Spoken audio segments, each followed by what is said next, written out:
Nos últimos dias, nas últimas semanas, uma nova palavrinha passou a fazer parte do nosso vocabulário praticamente diário: coronavírus. E normalmente a gente se assusta um pouco com as notícias que chegam especialmente da China. A gente tem falado de 20 mil casos em território chinês, casos de coronavírus, com 427 mortes.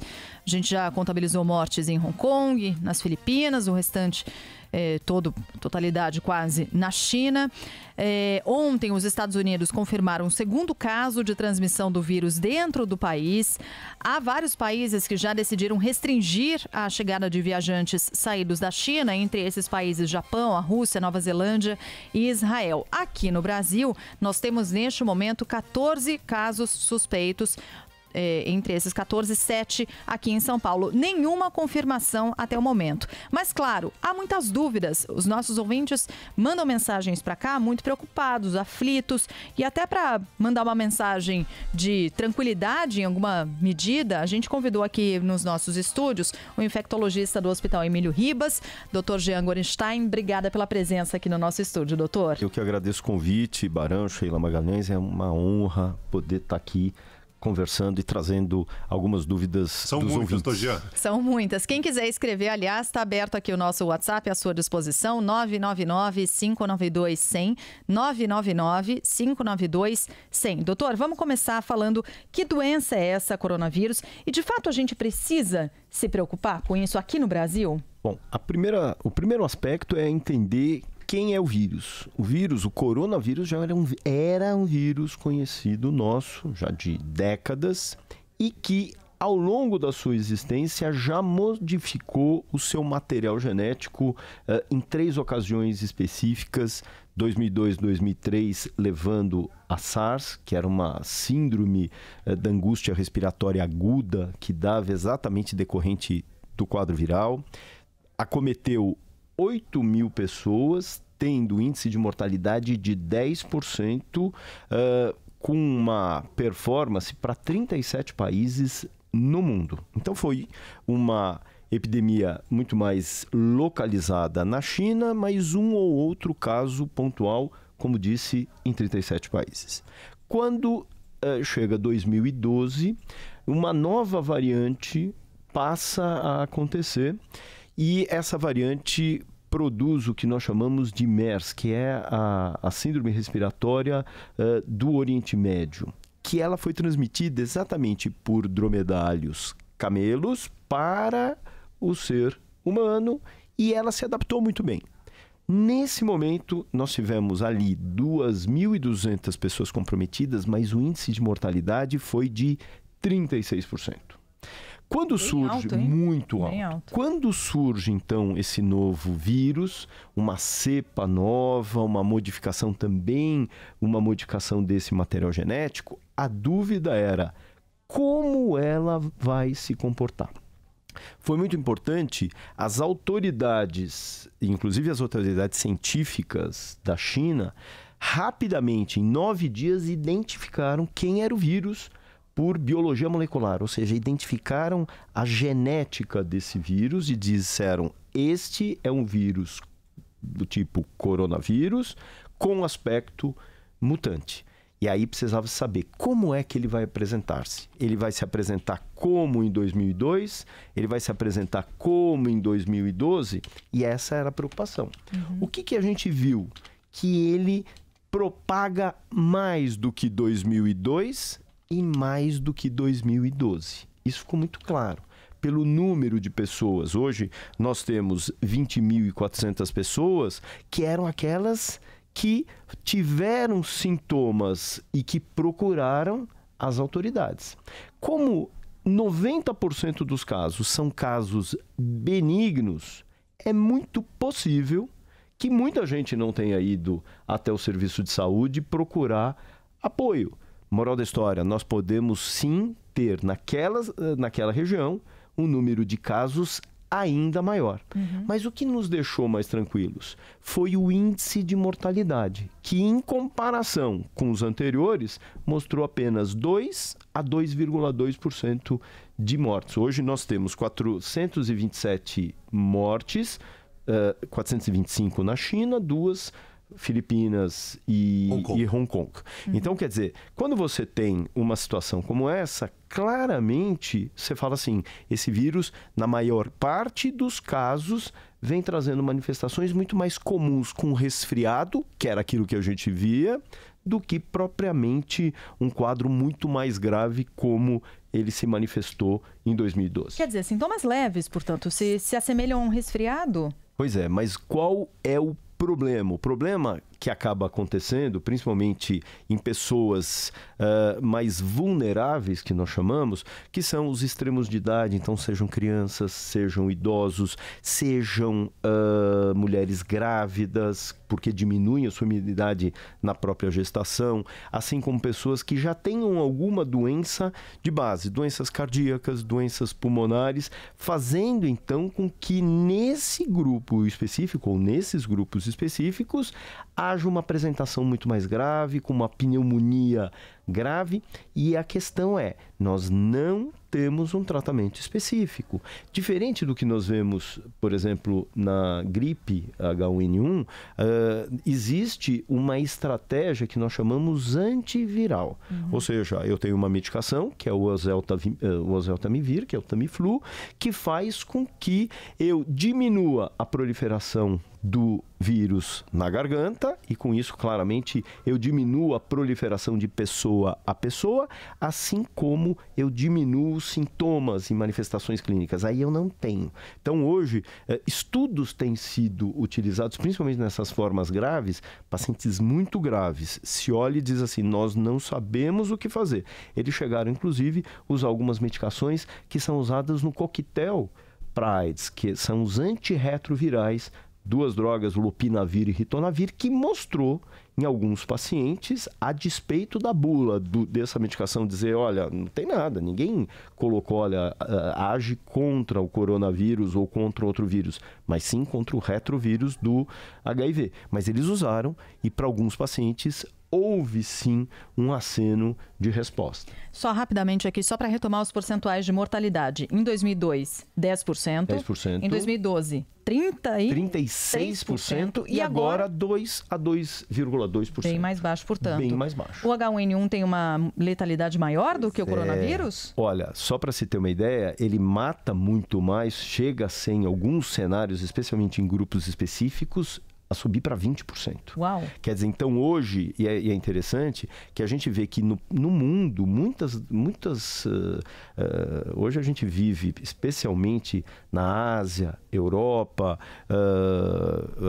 o hemisfério norte, vive um inverno. As pessoas se confinam mais e a circulação de vírus é muito maior, e hoje muitos dos casos que têm sido questionados daquela mesma população da Ásia acabaram mostrando outros vírus, no qual o H1N1 é prevalente em muitas das condições. A gente tinha que estar mais preocupado agora com H1N1 do que com coronavírus, então? Sem dúvida, é sempre importante. É importante a gente lembrar que o H1N1 ele está presente no nosso meio ao longo de todo o ano. Claro que nas baixas temperaturas as pessoas se confinam mais, se aglomeram mais, a chance de transmissão viral é muito maior, mas no verão também é possível a circulação do H1N1. Doutor Jean, como a gente imaginava, chovendo mensagens aqui, muitas dúvidas, nossos queridos ouvintes. Eu queria que o senhor, de alguma forma breve, tentasse responder a todas. Muitos ouvintes perguntando o seguinte, a gente falou agora há pouco, são 14 casos suspeitos no Brasil, e muitos ouvintes falando, por que demora tanto para confirmar ou negar? Só lembrando, minha gente, que temos 14 casos confirmados, ontem tínhamos 16, então 2 só entre ontem e hoje já foram descartados. E no total, 13 casos suspeitos já foram descartados. Mas a primeira pergunta é essa, por que se demora tanto até ter essa confirmação ou não? Eu acho que vamos colocar quem são os casos suspeitos. São aquelas pessoas que vieram da região da Ásia, China, onde existe uma grande circulação de vírus. É importante lembrar que nós não temos a documentação da presença do vírus em nosso meio, mas pessoas que vieram então da região da China, que a circulação é muito alta, com sintomas respiratórios, dor de garganta, febre, tosse, são pessoas que a gente fala assim, peraí, esse é aquele indivíduo que merece ser investigado. Então ele é colocado no que nós chamamos de isolamento, quarentena, que é um termo que se usa, que a quarentena é para 40 dias, mas a gente coloca em isolamento, e inicia-se a pesquisa. Num primeiro momento, nós fazemos a pesquisa para identificar quais são as possibilidades dos vírus comuns que não o coronavírus mutante. Então eu tenho vários vírus, rinovírus, adenovírus, o próprio coronavírus tradicional não mutante, paramixovírus, enfim, são um grande repertório de vírus que podem estar elencados. À medida, então, que esse painel de vírus ele é descartado, segue-se para uma outra testagem, que é exatamente uma base molecular, uma metagenômica que a gente chama, que é exatamente de você pesquisar o coronavírus mutante. No dia 30, a Fiocruz recebeu o que a gente chama de primer, que é o modelo desse vírus, já criou o teste específico, então nós, tanto Adolfo Lutz, quanto a Fiocruz, quanto Evandro Chagas em Belém, tem esse material genético já desenvolvido para poder fazer a testagem. Então, existe um sequenciamento para eu poder fazer a identificação do vírus. Por isso, isso acaba tendo um atraso, um delay um pouquinho maior. Tem mais uma pergunta aqui do Dr. Jean, muito frequente dos nossos ouvintes. Vamos ver aí, ó. Bom dia, Band News FM. Me tira uma dúvida, por gentileza. Objetos comprados na China, desses sites aí que existem na internet para comprar as coisas vindo direto da China, Hong Kong, etc. Eles podem vir com coronavírus ou não? Obrigado, em 20 minutos tudo pode mudar. É interessante a tua pergunta, porque várias pessoas me perguntam, puxa vida, eu vou mandar de novo, eu vou mandar incinerar. Não há necessidade absoluta. A gente sabe... Comprou um produto, demorou um tempão para chegar. Pois é, e principalmente agora, com todos os bloqueios de comércio aí, e o que a gente claramente entende pelo vírus é que ele tem uma estrutura, a parede celular desse vírus, ele não aguenta muito tempo fora do organismo. Os vírus naturalmente são o que nós chamamos de parasitas intracelulares obrigatórios, ou seja, ele precisa de uma célula. Se ele está fora do organismo, ele não consegue se perpetuar. Então, alguns segundos, 30, 40 segundos, simplesmente ele perde a sua efetividade. Então, não há risco nenhum no recebimento de encomendas e algo do gênero. Mas, quando a gente está falando de produtos, nós temos que lembrar, por outro lado, que a questão da tosse, do espirro, de vírus respiratório, e o coronavírus é a mesma coisa, de que as pessoas, ao tossirem colocando a sua mão na frente e colocando logo adiante num corrimão de um ônibus, de um metrô ou no corrimão de uma escada rolante, podem sim deixar ali o vírus e segundos depois alguém pôr a mão. Então, com isso, podem sim se infectarem. Lembrando, para vírus respiratório de forma comum, e no nosso meio os vírus comuns respiratórios que estão ainda circulando, que não o coronavírus mutante. Vou juntar aqui algumas dúvidas, por exemplo, do Denis de São Paulo, que trabalha na área da saúde, lida com pacientes diretamente, e aí ele já fala por toda uma categoria, né, de profissionais da área da saúde, pergunta quais cuidados os profissionais da área da saúde precisam ter em relação ao coronavírus. Vou passar para uma outra categoria super importante de muitos ouvintes aqui nossos no Band News São Paulo. O Wagner, por exemplo, ele é motorista de aplicativo, trabalha para Uber. E, assim como muitos taxistas, e ontem a gente recebeu mensagem de taxista, né, Barão, aqui também, que trabalham especialmente no aeroporto de Guarulhos ou de Congonhas, e pegam passageiros que vêm da China. Eles perguntam, e aí, o que a gente faz? Quando a gente fala de serviço de saúde, hoje todos os hospitais, inclusive o Sistema Único de Saúde, através das suas secretarias estaduais, secretarias municipais, estão disponibilizando máscaras para aqueles indivíduos que chegam no pronto-socorro e dizem assim, você tem sintomas, já tem um cartaz dizendo assim, você tem sintomas de tosse, febre, dor de garganta? Tem, então, por favor, usa máscara. Então já tem à disposição a própria máscara. À medida em que esse indivíduo traz a informação de que ele veio da China ou que ele esteve em contato com alguém que retornou da China com os mesmos sintomas, ele também é encarado como um caso suspeito. A partir daí, não só a máscara é utilizada, como outros materiais que nós chamamos de equipamentos de proteção individual, que é exatamente o uso de máscaras, de luvas, de aventais, para o contato com este paciente. Mais do que isso, ele é colocado num ambiente isolado, ele é um isolamento respiratório. No Brasil, nós temos já 46 centros em 26 estados que estão preparados para acolher esse paciente.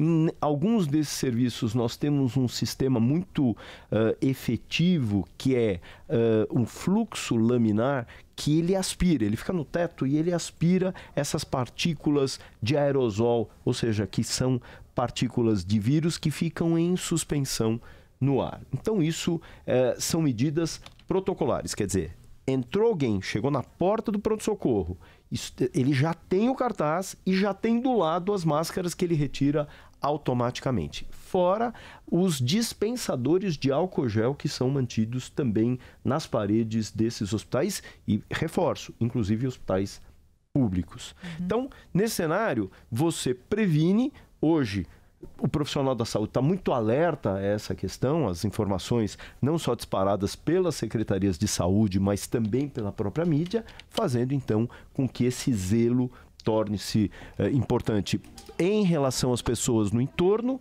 bem como os próprios profissionais da saúde. Mas, por exemplo, no táxi, especificamente, no Uber. Pois é, agora vamos chegando no Uber. Então, isso para a área da saúde. Quando a gente fala no Uber, é natural, por exemplo, os aeroportos internacionais, assim como o aeroporto internacional do Galeão e de Guarulhos, as pessoas que ficam na linha de frente, especialmente da Polícia Federal, todas estão utilizando máscaras.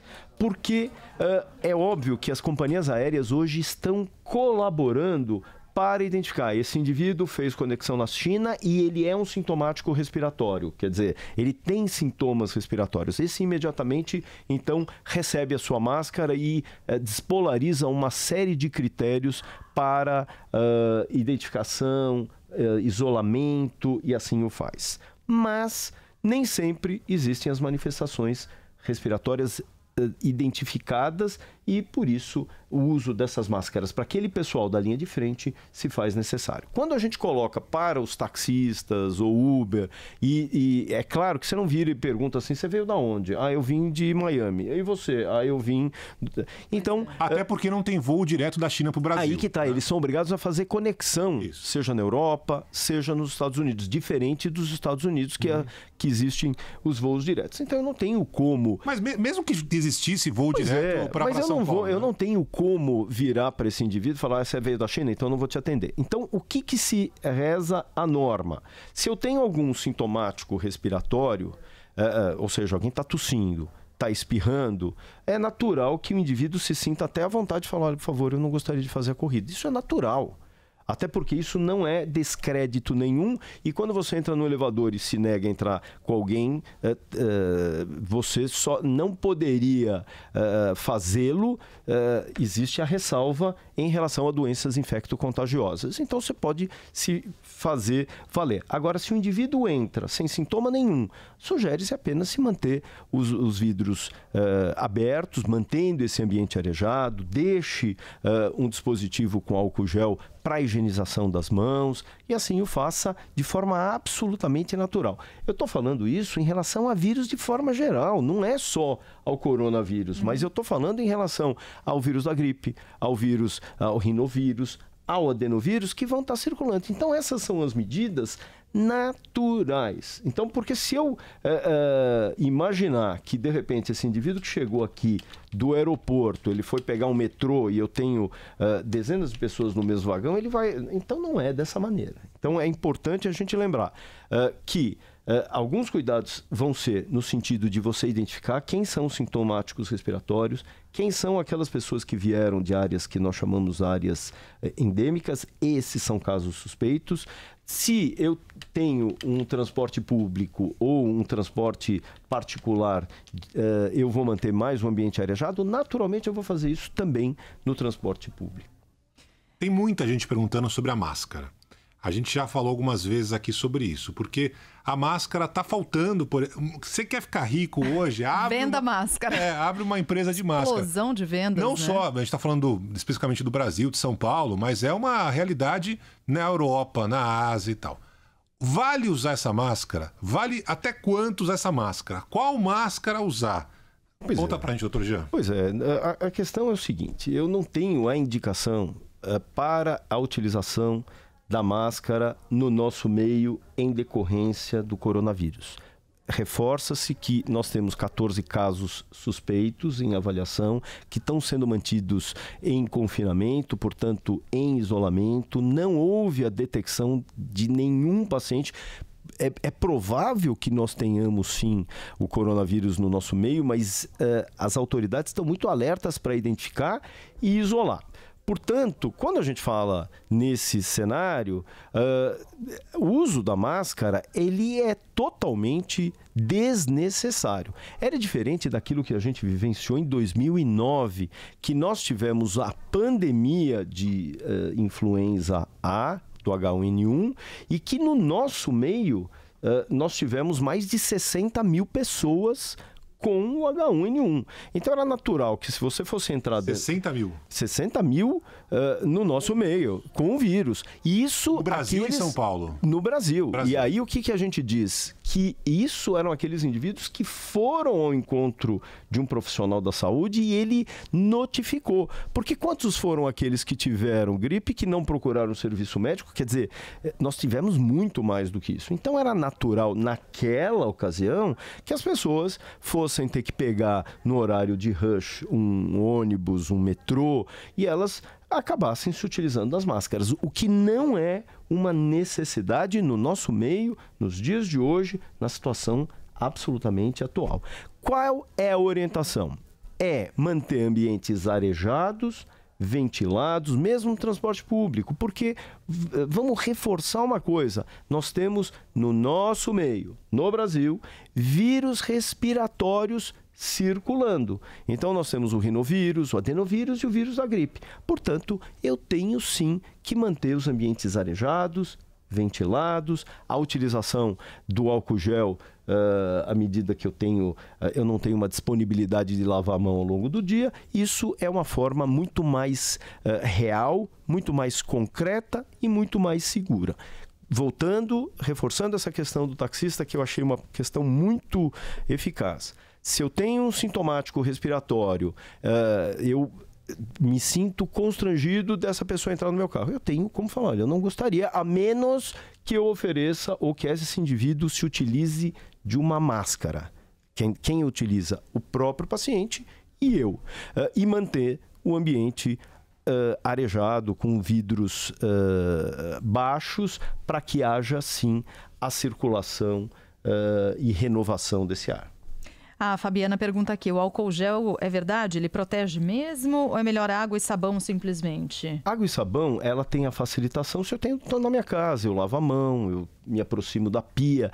O álcool gel, ele é um facilitador ao longo do dia. Então eu estou longe de um banheiro, eu estou longe da possibilidade de higienizar minha mão numa pia. Então o álcool gel, ele acaba sendo muito mais eficaz, efetivo no dia a dia. Eu estou dentro do ônibus, eu coloquei a mão num corrimão ou numa barra. Imediatamente eu tenho que evitar, além da utilização do álcool gel, eu tenho que evitar colocar a mão na boca, coçar os olhos, porque isso é uma possibilidade de transmissão de vírus de forma geral. Uhum.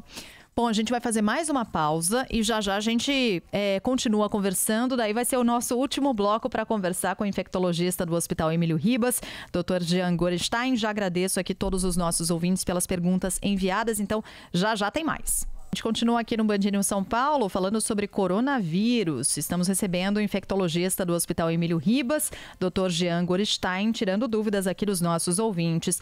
Doutor, queria falar sobre os casos de transmissão interna. Pelo seguinte, os Estados Unidos recentemente confirmaram o primeiro caso de transmissão interna, ou seja, dentro do território americano. Uma mulher que esteve na China acabou transmitindo a doença, o coronavírus, para uma pessoa que nunca esteve na China, ou seja, configurando a transmissão interna.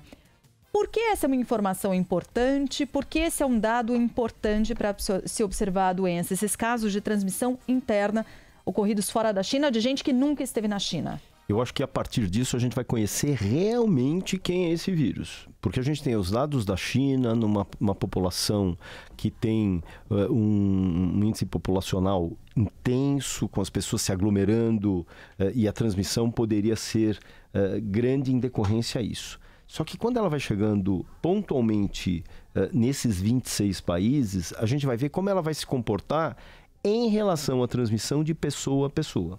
Todos esses casos que aconteceram na Alemanha, que aconteceram nos Estados Unidos, são casos que mostram uma transmissão interpessoal, mas de um ambiente de pessoas que residiam na mesma casa.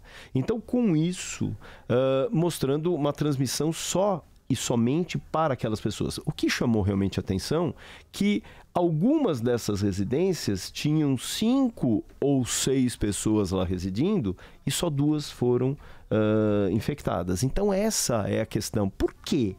Quer dizer, será que ele não é tão infectante como nós imaginamos? Infectante quer dizer a capacidade de transmissão pessoa a pessoa. Pelo que a gente tem visto, a gente tem dito, não, ele tem uma capacidade de infectividade alta, mas pontualmente essa vai ser realmente uma análise maior para a gente entender como é e como se comporta esse vírus fora da China.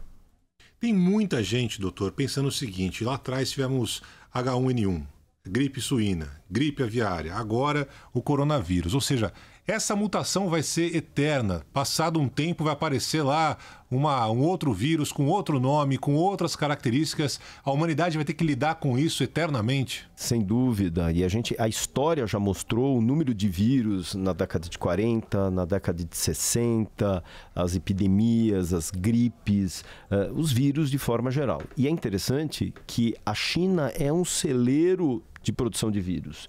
Isso se deve não só à questão populacional, a esse conglomerado de pessoas que vivem e convivem junto, ajudando e facilitando a circulação de vírus, mas uma característica peculiar. Uma que a gente viu sobre questões culturais, hábitos de alimentares, e que isso faz com que eles acabem se utilizando nos seus alimentos de animais silvestres, que estão dentro da selva e que muitas vezes são verdadeiras colônias de vírus. Por outro lado, existe o convívio com animais. Então, não é só o número de pessoas que convivem junto, mas o convívio com animais, que também é um facilitador de transmissão de vírus do animal para as pessoas, à medida que ele se adapta bem às pessoas, ou seja, ele não mata a pessoa, ele faz com que haja uma proliferação muito maior. Doutora, a gente está falando aqui sobre coronavírus, em algum momento até falamos de H1N1, mas a gente não tinha que estar mais preocupado não com a dengue aqui no Brasil. Eu estava vendo agora que a Prefeitura de Sorocaba, aqui no interior de São Paulo, decretou ontem epidemia de dengue na cidade. Foram confirmados 104 casos da doença no município. É bastante coisa, a gente fala disso anualmente por aqui. A letalidade do vírus da dengue tem sido alta aqui no Brasil, se a gente considerar os últimos anos. Essa precisa ser a nossa grande preocupação? Sem dúvida, sem dúvida nenhuma. Porque no ano passado, nós tivemos apenas no Brasil 1.500.000 casos notificados de dengue.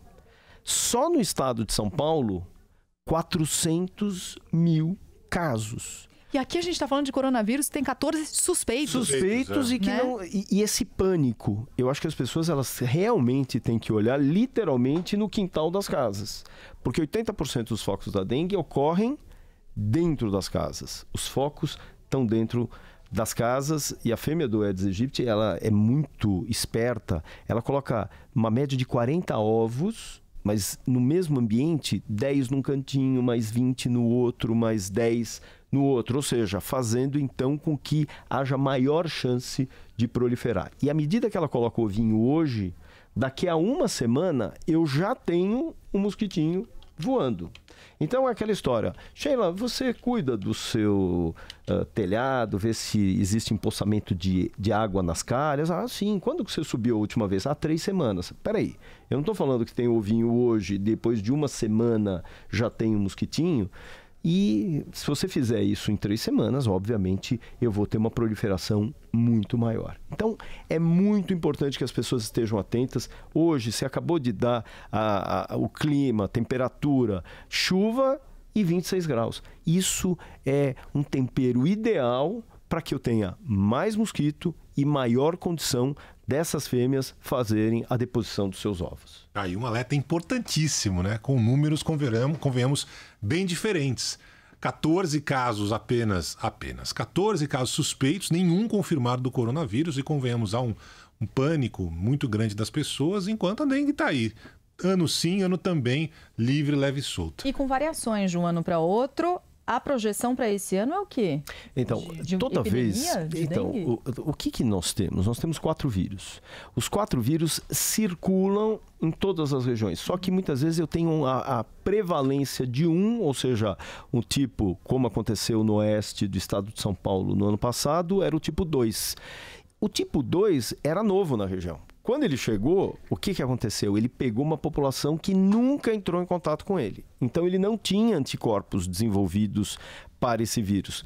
Qual foi o resultado? Um grande número de pessoas acabou ficando doente. E a dengue tipo 2, ela tem maior chance de complicação, que é exatamente as formas hemorrágicas. Por isso, uma maior letalidade. O maior número de pessoas acabavam evoluindo para a morte.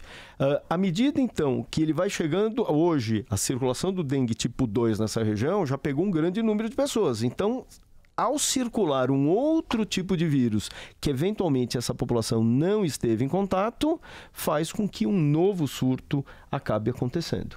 E assim vai, por isso que a gente vê esse ciclo, um grande número de pacientes num determinado ano, no ano seguinte a redução desse número de casos. Agora, nós temos que considerar também a situação climática. Nós temos hoje um inverno que tem chovido muito, empoçamento de águas, lixões que acabam sendo bolsões de produção de mosquitos, e com isso as cidades acabam sendo, sejam as grandes ou as pequenas cidades, uma grande ameaça para a dengue ter. Inclusive o próprio Ministério colocou que em março e abril nós teríamos risco de ter números muito elevados de dengue no nosso país. Bom, já vou deixar um convite no ar, então, para o Dr. Jean Gorenstein, infectologista do Hospital Emílio Ribas, voltar aqui em algum momento para a gente falar especificamente sobre dengue, zika, chikungunya, porque senão a gente vai até meia-noite e não termina aqui. Doutor, agradeço aqui muito a presença no nosso estúdio. Obrigada mesmo. Obrigado, Jean. Olha, muito obrigado a todos. Parabéns pelo serviço de utilidade pública e agradecer aos ouvintes pelas perguntas. Foram muitas que ainda não foram respondidas, sim, mas eu tenho certeza que a gente vai aprender a responder as perguntas à medida que o tempo for passando e a gente conhecer melhor essa performance do coronavírus, por exemplo. É isso. Obrigada e um bom dia.